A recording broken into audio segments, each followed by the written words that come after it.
मुंबईतल्या कांदिवलीच्या चारकोप तलावात पोहायला गेलेल्या 22 वर्षीय तरुण बेपत्ता. अग्निशमन दल आणि पोलिसांकडून तरुणाचा शोध सुरू. तलावात उडी मारतानाचा व्हिडिओ समोर. वांद्रे वरळी सिलिंगवर गाडी थांबवून डान्स रील शूट करणं गुजरातच्या 4 पर्यटकांना महागात पडलं. एसयूव्ही कार थांबवून रील शूट केल्याप्रकरणी पोलिसांकडून गुन्हा दाखल. चौघांचं ड्रायव्हिंग लायसन्स पोलिसांकडून जप्त. मिठी नदी प्रकल्पाचं 96% काम पूर्ण, तरी खर्चात 21 कोटींची वाढ.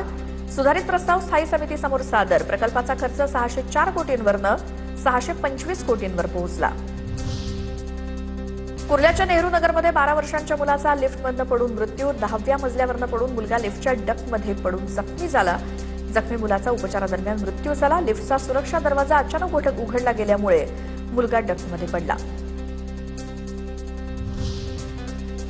भांडूपच्या कोकणनगरमध्ये बेस्ट बसचा अपघात. पादचाऱ्यासह अनेक वाहनांना धडक. बस अपघातात अडकलेल्या पादचाऱ्याला लोकांनी वाचवलं. तब्बल 25 ते 30 लोकांनी एकत्रित येत बस पुढे ढकलली. शर्थीचे प्रयत्न करून मुंबईकरांनी बस मागे अडकलेल्या व्यक्तीला वाचवलं. भिवंडीतील डम्पिंग ग्राउंडवर शहराबाहेरील ऑनलाईन विक्री केंद्रावरील खराब भाजीपाला टाकल्याची घटना. जनतेच्या आरोग्याशी खेळणाऱ्यांवरती कारवाई व्हावी. नगरसेवक रोहिदास वाघमारेंची मागणी. पुणे मुंबई एसटी बस सेवा पूर्ववत. कनेक्टिंग लिंक परिसरातील दरड कोसळल्यामुळे सोमवारी बस सेवा बंद ठेवण्यात आली होती. पुण्यातून सुमारे 120 बसेस मुंबईकडे रवाना.